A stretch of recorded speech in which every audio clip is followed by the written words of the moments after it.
On the behalf of the organizing committee, I'd like to welcome you to this symposium, Current Status and Challenge of Infectious Disease in Asia. This symposium is sponsored by National Health Research Institute and CDC, Center of Disease Control, and also co-sponsored by National Cheng Kung University. First, we'd like to invite the president of the NHRI, President Wu-Cheng Wen, to address the opening remarks. Dr. Su, Dr. Manto Ho, Dr. Tony Chang, and Ju Zhang, the Director Chen, and Dr. Huang, and distinguished guests, ladies and gentlemen. On behalf of the National Health Research Institute, it's a great honor and privilege for me to greet all of you to this symposium on the current status and challenge of the infectious disease in Asia. I particularly would like to welcome our distinguished guests from abroad, including Belgium, Japan, Singapore, Thailand, United Kingdom, United States, and Vietnam. I'm very happy to see that we have a large audience. I was told about 500 in this symposium, coming from the local hospitals and clinics, the Center of Disease Control of the Department of Health, universities, and other research organizations throughout Taiwan. The theme of this symposium is indeed a very challenging one for the purpose of the advancement of knowledge for basic clinical and public health studies on infectious disease. And this is especially timing of this symposium to be held here today, because we all witness the urgent need of diagnosis, treatment, and even prevention during the recent several outbreaks of serious infectious disease in this region. Not long ago, in the December of year 2001, the WHO, the World Health Organization, held a conference in Hanoi City, Vietnam, entitled "The Challenging the Development, Accelerating the Development and the Introduction of a Dengue Vaccine for Poor Children." And you all know Taiwan is not a formal member of WHO, yet the organizer of this conference, Dr. Scott Hofstad from Rockefeller University, wrote a letter to me to invite me to attend this conference. And the reason for this, he explained in his letter, that he had surveyed the literature and identified 10 most important scientific publications on dengue research in the recent years, and he found that 6 out of them are from Taiwan, all supported by NHRI. Although regretfully, I could not go to Vietnam at that time, I did ask my colleague, Dr. Tony Chang from NHRI and Dr. Huang Yao from National Cheng Kung University to attend that meeting.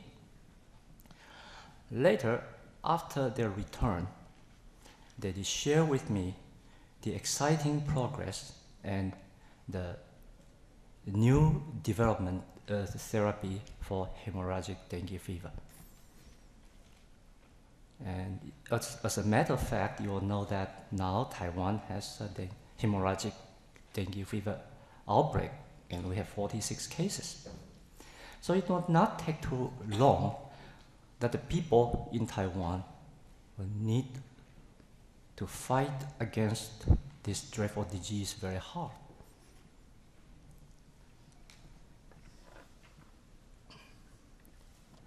We all share the vision of a global village and understand that infectious disease are without national boundaries. So we constantly need to work and share experience with others. So I would like to urge the scientists from the Asia region to form a strong scientific community and to join our effort to fight against important infectious disease in this region. I believe that close collaborations of research and free exchange of information are the key to the success for the control of infectious disease, which will go beyond the national boundaries. And a very dynamic network of collaborative research on infectious disease will certainly benefit the health for all. So I would like to take this opportunity to express my appreciation to the Center of Disease Control of the Department of Health and to National Tsen Kung University for co-sponsoring this symposium, this important symposium. And this is a good example how the government, university, and research organization can work together in an attempt to solve the problem of infectious disease.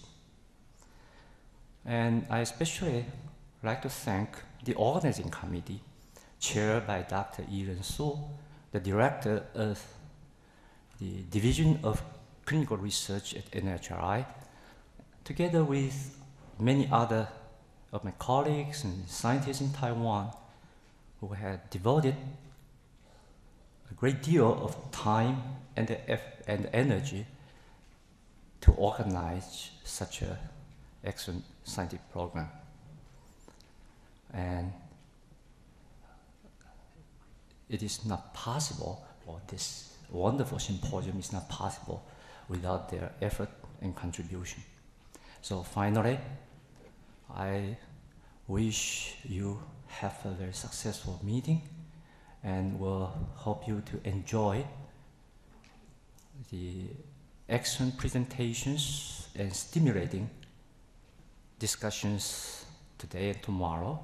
And for our distinguished guests from abroad, I wish you have a pleasant stay in Taiwan and will have a chance to visit or see this beautiful city in the south of Taiwan, Tainan, which had been the cultural center of this island during the last 300 years.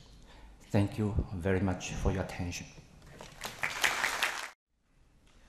Next, we'd like to invite our Director of the Center for Disease Control, Department of Health, Dr. Chen Zaijing. The symposium chairman, President Wu, Dr. Su, distinguished guests, ladies and gentlemen, on behalf of Center for Disease Control Taiwan, I would like to extend my warmest welcome to all of you, and particularly to the honorable guests from USA, United Kingdom, Belgium, Japan, Hong Kong, Vietnam, Singapore, Thailand. It's my cordial wish that you will have an enjoyable stay in Taiwan. We all know that due to the convenient air travel and the expansion of international trading and tourism, infectious microbes can be transported across the world in a very short time, Taiwan CDC, as the national agency responsible for infectious disease control, has recognized that it's not possible to adequately protect the health of our citizens without addressing infectious disease problems occurring elsewhere on the world. As a member of Global Village, particularly a member in the Asia-Pacific region, we are delighted to share what we have made before in the infectious disease, as well as to learn from countries in Asia-Pacific region or countries with expertise on this aspect. I think this is the main reason for holding this symposium.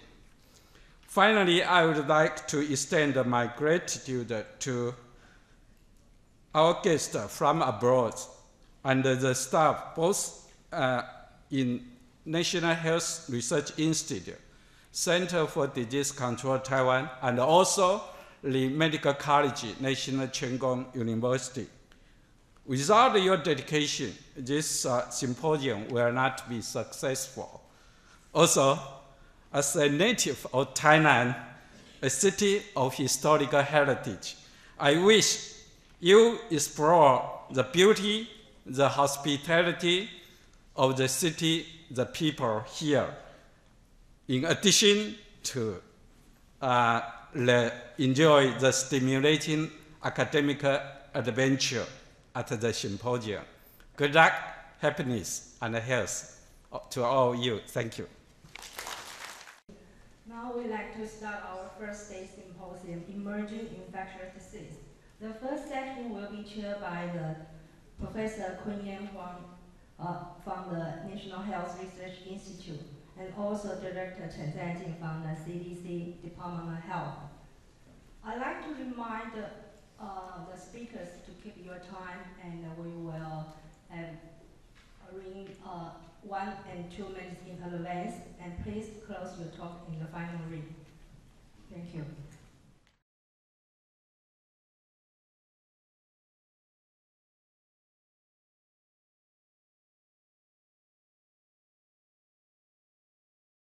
Well, I'm sure Director General Chen of the CDC shared with me the sense of honor of co-chairing this first session of a very interesting program, I think. And I have a strict instruction from the organizing committee to observe the time limit. Therefore, I expect the cooperation and from speakers and audience alike. However, the first person I'm going to introduce needs a few minutes, and I hope it will be counted as part of his share of time. Well, Monto actually is the reason today we are gathering here today. I mean, for symposium, and it's amazing. Anyone who has read his book or knows his past history, he's a product of many different cultures, education. He went through so many schools, different schools, and he's a product of East and West culture. But the most important thing I want to point out is he attended Xinan Lianda, Tsinghua, and then Harvard and Stanford, all first-rate educational institutions. He graduated finally from Harvard, but his undergraduate was political science. He's not an easy man to tackle with. Okay, he graduated from Harvard in early 1950s, and he worked with the big names such as John Anders, Max Freeland, and Dr. Cass. And it was a turning point was in 1959. He went over to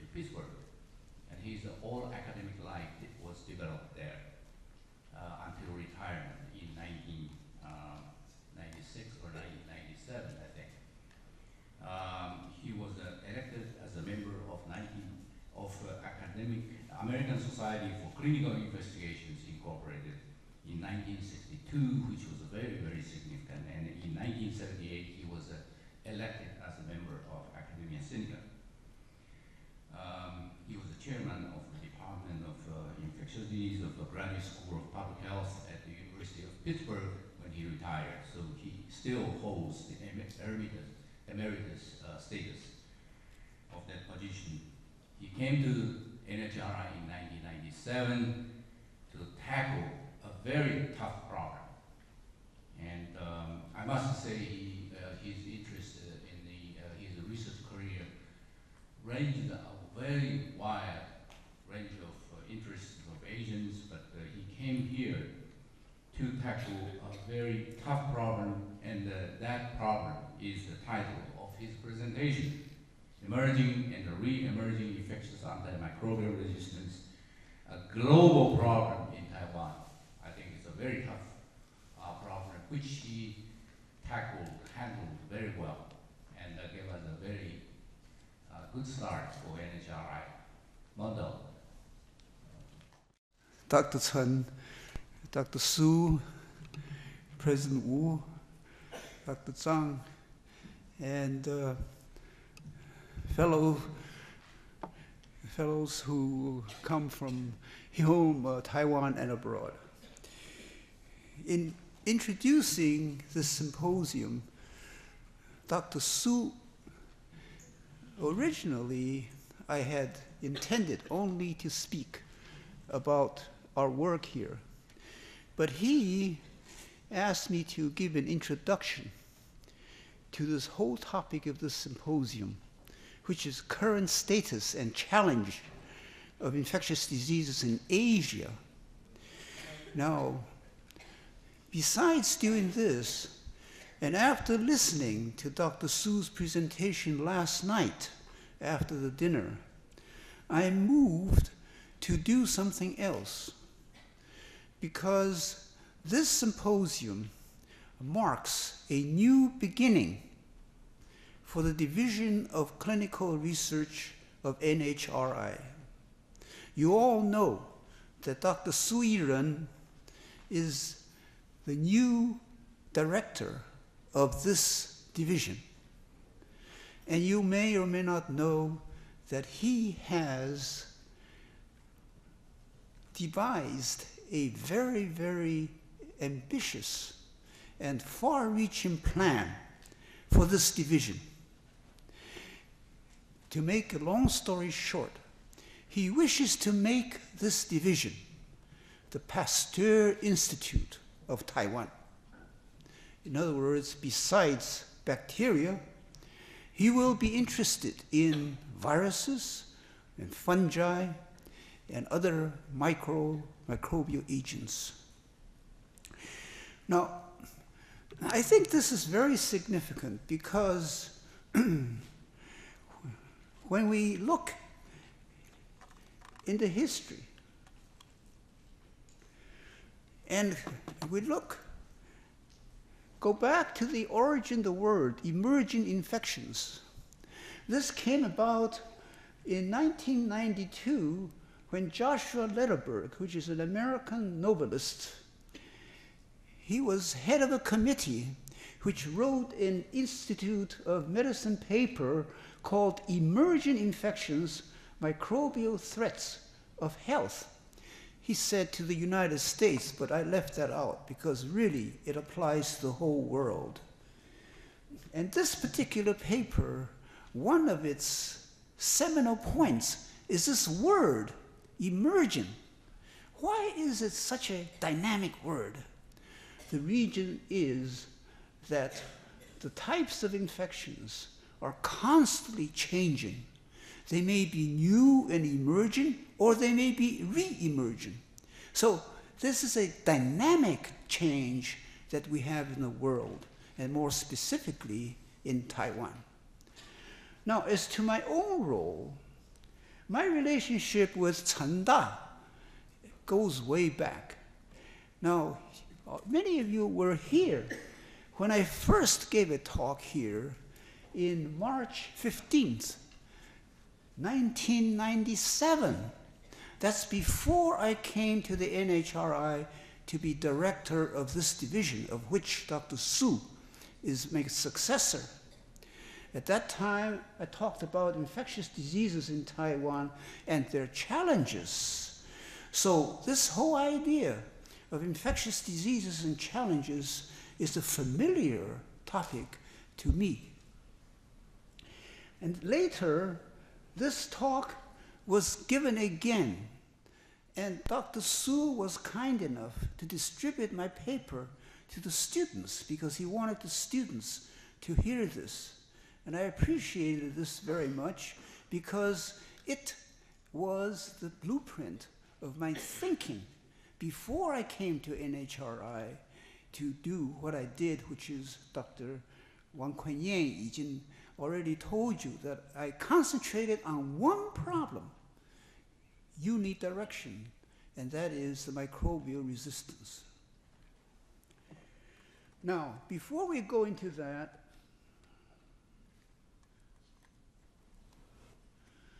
let us look at emerging and re-emerging infectious diseases. There is one that is completely new to mankind and is recently identified. This is most unusual. But let us recall that this agent, or this disease really, was discovered in 1981, and the virus was isolated in 1983. And this morning, after me, you will hear several talks from Taiwan and from other countries about the situation of AIDS.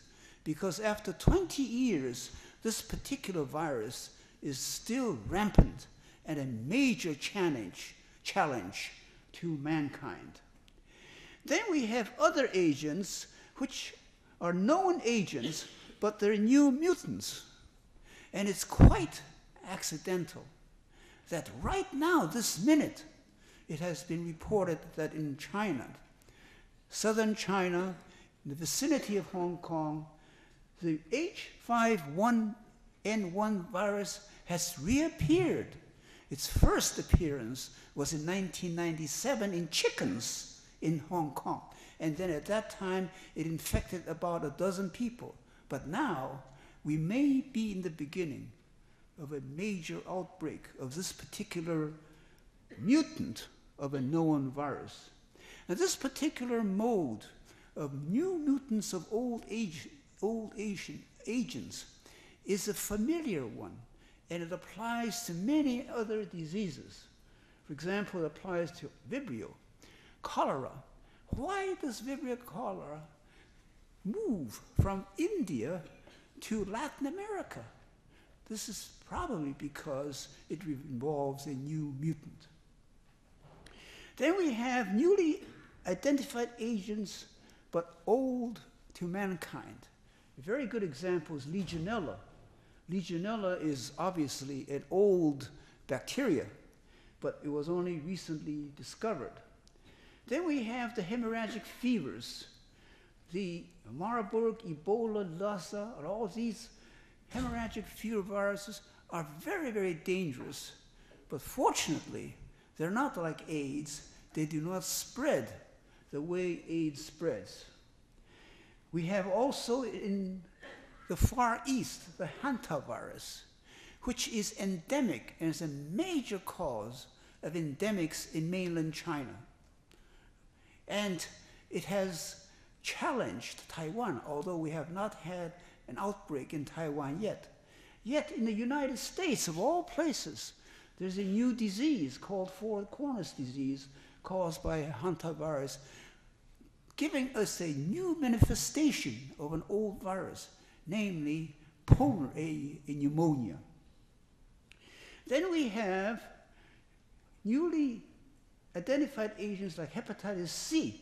Actually, the virus is not even isolated yet. Yes, yet by molecular methods, it's possible to understand this virus extensively. And now it has become one of the major hepatitis of the entire world, almost challenging the primacy of hepatitis B. Now, in the Far East, we have a peculiar viruses. There is Nipah virus. This is a pig paramyxovirus discovered in 1999 in Malaysia. And this is a very, very curious virus, which was unknown at the time, and later on was found to be related to a virus in Australia. And this particular virus killed 105 people out of 265. It's a major outbreak. But this, like other epidemics of this type, has its cultural aspects. Malaysia is primarily a Muslim country, yet this particular disease is a disease of non-Muslims because it is transmitted by pigs. This has a cultural and social background which may modify or may determine its behavior. Then we have in the Far East enterovirus 71. Now you will hear today papers about enterovirus 71. We have also West Nile encephalitis. This particular virus of Africa has suddenly become a worldwide important virus. It is seen in Europe, but more particularly in the United States, producing an epidemic, an outbreak, major outbreak in New York, and now almost yearly extending further and further westward from New York, involving many people in the United States.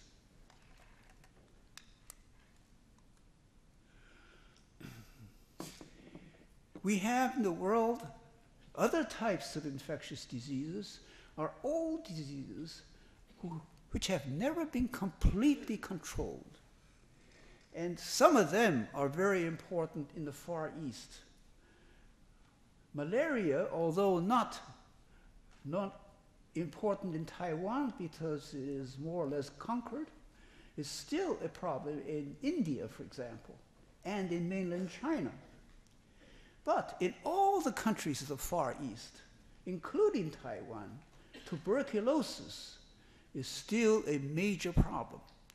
This is a disease whose scientific aspects are totally understood. The methods of control are clear-cut and should be enforceable in most countries. Unfortunately, it is not. There are many reasons for them, one of which it is that tuberculosis is frequently compounded by AIDS, and this is a worldwide problem.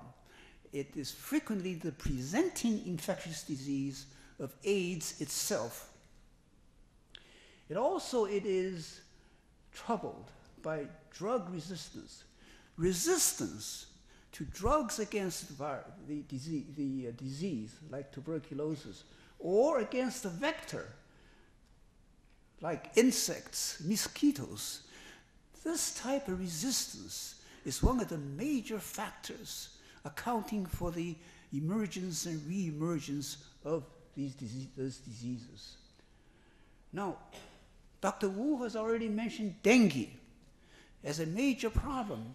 Again, this is very peculiar. It used to be that dengue is a tropical disease, but now it has spread to many parts of the world. It used to be endemic in Taiwan, once thought to be totally conquered, but now it has re-emerged in Taiwan. And most important of all, it has spread from the Far East to the Middle America, to Latin America. And not only has the disease spread, but a new form of the disease, which is dengue shock and hemorrhagic fever, has become prominent. Now, these new manifestations of clinical manifestations is again a hallmark of some of these emergent and re-emergent diseases. Then there are all diseases with new faces. Now, the most important of these is resistance. As I mentioned, resistance accounts for many aspects. This is most important in bacterial diseases. I mentioned some of these important resistance problems.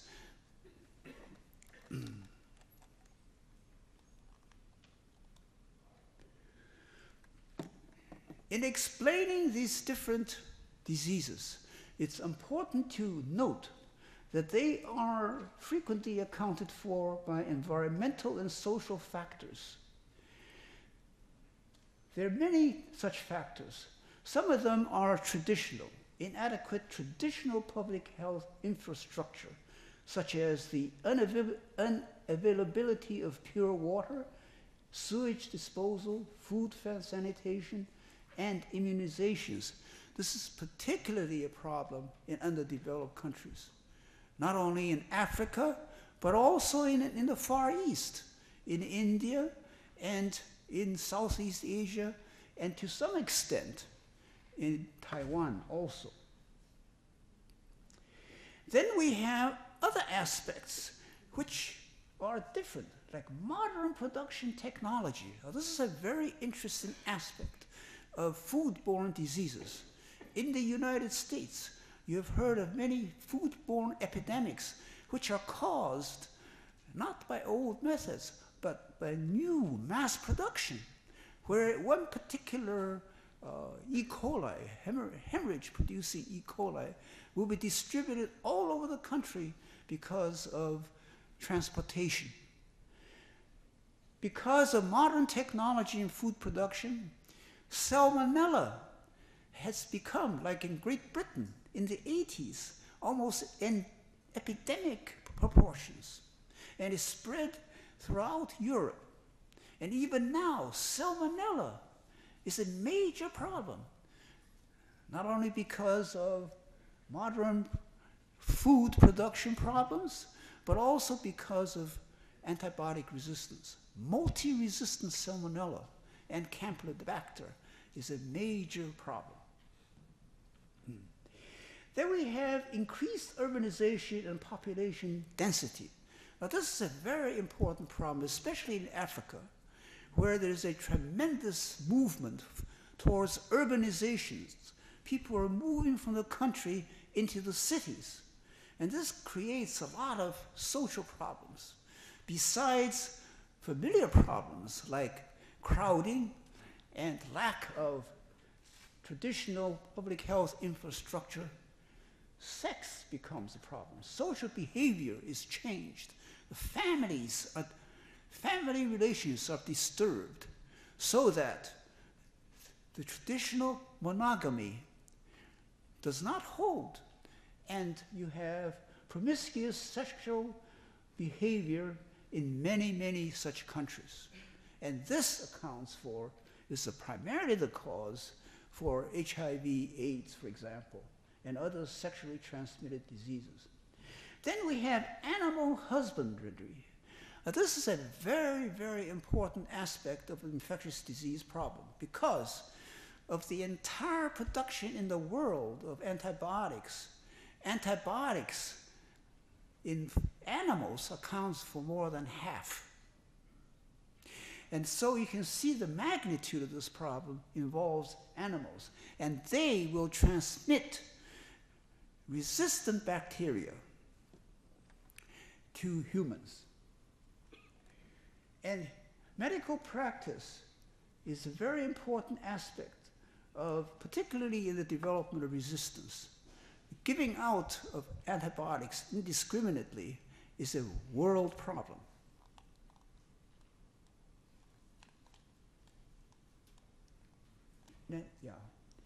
Then we have a new type of bioterrorism. Now, this is a new dimension after September 11th, 2001. And very shortly after that, there was an anthrax attack in the United States. Now, there's a very vigorous response to this by the United States government. For example, Bush budgeted $2.9 billion in January 2002. And there are many measures being undertaken by the CDC in the United States. But there are 3 categories of potential bioterrorist agents. So the most important ones are these 4. Of course, this may be a more remote problem in Taiwan at the moment, but we must be aware that this is possible. For example, social behavior, as a recent one in Korea, where there was a big fire. And this type of human behavior may be responsible for terrorism, even in places like Taiwan. I'd like to spend a few minutes on this microbial infectious reference lab. This was the beginning of my work. I came back to Taiwan in 1997. And at that time, we established a laboratory to do these 4 objectives: to do surveillance, to do individual research in important pathogen-antibiotic pairs. But we also had advocacy as one of our objectives, which is to promote a national effort to control antimicrobial resistance. Now, this advocacy role is not usually a role of a research lab, but this was an important aspect of our work. This doesn't work very well. Next, please. Initially, the group that we recruited included these people, and it included Dr.黄崑巖, who had just retired from being founding dean of Chanda Medical College. And he became a very important member, and he also succeeded me for a year or 2 after I retired, and before Dr. Su came on. And of all these people here, all except McDonald is absent. Dr. McDonald was a highly effective investigator who was with us only for 16 months. Yet within 16 months, he has been author or co-author close to 10 papers. And the papers that he is involved in are still continuing. Truly a remarkable person, and is one of the reasons for whatever it is that we have succeeded in doing. But as I mentioned, these other people will all be speaking to you, some of them about our work. Next, please. Now, the type of work we have been doing involves the 3 TSARs, which Mrs. Lauderdale will talk about. And then it involves investigation of molecular mechanisms of antibiotic and organism pairs. But in terms of food animals, we were the pioneers in doing something about this. And because of TSAR and work in this area, in the year 2000, the Control Yuan of the Taiwan government issued a corrective order to the Department of Health and to the Council Commission of Agriculture to correct their antibiotic policies. So this was a positive accomplishment. In other words, the government was trying to control what was going on, trying to correct the situation. Besides this, we have undertaken studies of antibiotic usage in hospitals with ex-fellows of our infectious disease training program. Now, this type of work has extended into hospitals and to determine the behavior of Taiwan's doctors in prescribing antibiotics.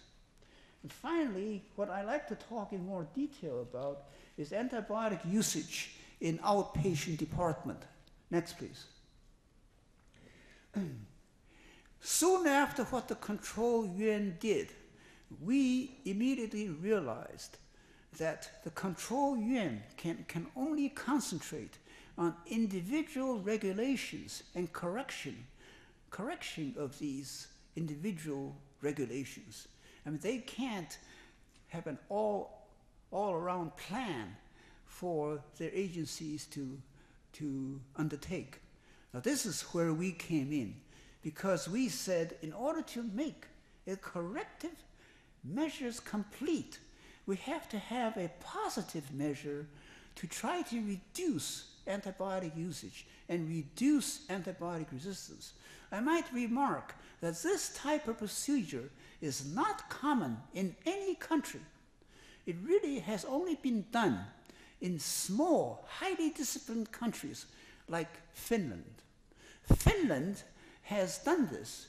They have taken a problem of national resistance, like against penicillin, against streptococcus, and they have an educational program to reduce the use of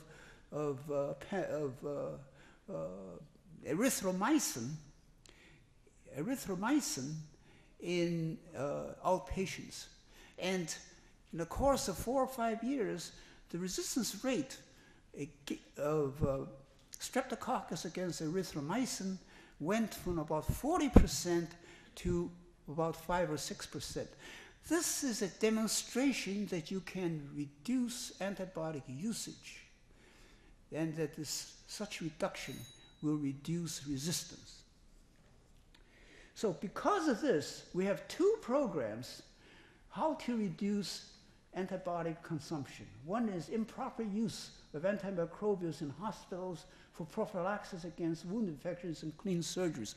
Now, this project was accepted by the Department of Health, and it is now being conducted under a committee by Dr. Zhang Sanqun. Second is an improper use of antimicrobials in viral upper respiratory infections. Now, this particular project was accepted by Dr. Zhang Hongren, the new CEO of the National Health Insurance Bureau. Next, please. And this new rule, the Bureau of National Health Insurance, was in February 2001. And this new rule is that upper respiratory infections, such as common cold, which are virus-derived, should not be treated with antimicrobials. If they are used, evidence of bacterial infection should be provided. So this is a new rule. Now, what is the effect of this rule? That became then our next job. Next, please. And in order to measure the amount of antibiotics reduced, we introduced a concept called daily defined dose. Now, this is a measure by which you can add up different types of antibiotics together. Ordinarily, this is not possible. But by using defined daily dosages on the basis of daily dose and per 1,000 population, you can arrive at the number of DDDs used. Next, please. Now, just to compare what happens in Taiwan with the United States. Now, this is a very instructive table. First, it tells you that in terms of number of ambulatory visits, in Taiwan is 12,000 per 1,000 population. United States is 2,000. This is about almost 6 times as much higher in Taiwan. But let's look at upper respiratory infection. Taiwan is 2,800, and the United States 130. This is 20 times higher in Taiwan. But remember, for every visit in Taiwan, 50% get antibiotics. So you can imagine the astronomical amounts of antibiotic that is used in the outpatient for upper respiratory infection. Next, please. The types of antibiotics that is used in year 2000.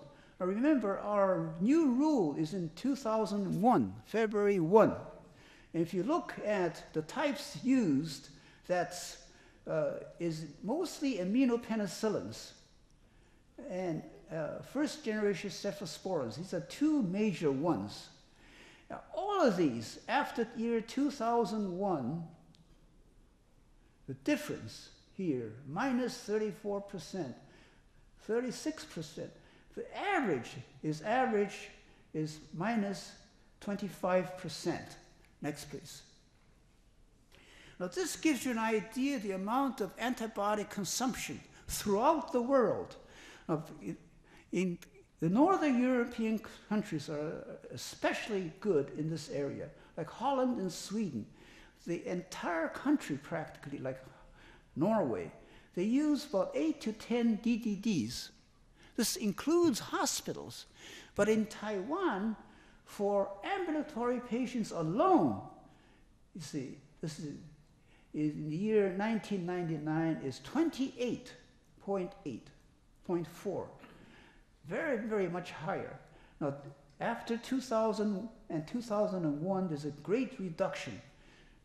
Next, please. Now, I just want to give you some idea what this reduction has been.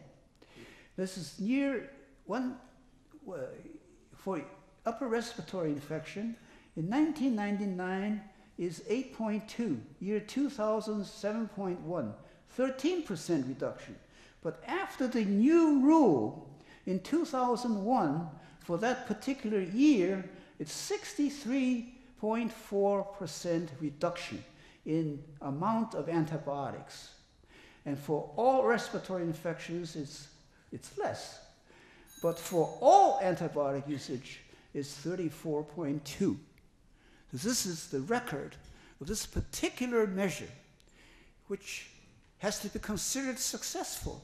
But this is not the end of the story, because this may be 1 year. Will it be the same 3 years from now, 4 years from now? There's still a great deal of work to be done in order to make this truly effective. But the proof of the pudding is, will antibiotic resistance be lowered? Now, Mrs. Lauderdale will give you some results for the most recent TSAR-3. Next, please. Now, in terms of dollars saved, next, please. You have here reduction for, in dollars, 71% reduction in amount of money. And the total amount for all antibiotics is 41%. Last slide, please. The antibiotic consumption work has been done in very close collaboration with Dr. Xiong Zhao and her group, and also with the help of the CEO of the Bureau of National Health Insurance, Zhang Hongren. I might say that Zhang Hongren is a convert to our way of thinking. After knowing him and befriending him, he has become thoroughly convinced about the importance of reducing antibiotic consumption and antibiotic resistance. And immediately, as soon as he became CEO of the Bureau of National Health Insurance, he issued the new rule. So you can see that Taiwan is not like the United States. In Taiwan, intelligent, effective government measures are possible. This cannot be done in the United States. So in many ways, we have advantages over big countries like the United States. I frequently say that we should learn not from the United States, but learn from the smaller, highly disciplined Northern European countries like Finland, Norway, Sweden, and Holland. Thank you. Thank you very much, Monzo, for your very comprehensive description of what you have accomplished and what Merle has accomplished. With the permission from the chairman of the organizing committee, may I have one question? Dr. Su, is that okay? One brief, very brief, urgent question from the audience.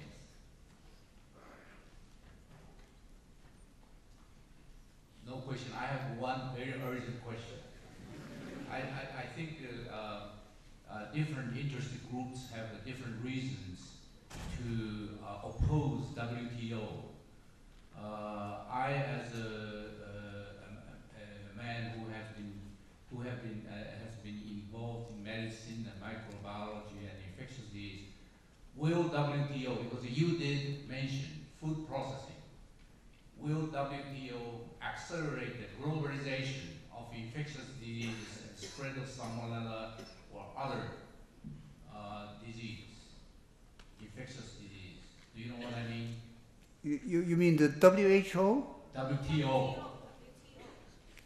You know, the food processing and so forth, the distribution of products from different countries. Will they have rules. I think one of the reasons, now I have not gone to details about the agricultural aspects and the work that we have done with the Council of Agriculture, but one of the things that concern them are the international rules in trade concerning food products and the presence of antibiotics in them and so on, because this is now becoming international, and this actually is one problem. One of the things you will see from Mrs. Lauderdale's work that she will report on is the fact that fluoroquinolones resistance is rising in Taiwan. This is a major new problem in Taiwan. And this is partly, at least partly, due to the use of fluoroquinolones for food animals. And in the United States, there is now a measure to try to outlaw its usage in agriculture. Now, Taiwan, I think, has difficulty in doing things in agriculture. Now, one of the reasons, I think, is because of the power, the power base of the commercial companies. Okay, thank you very much.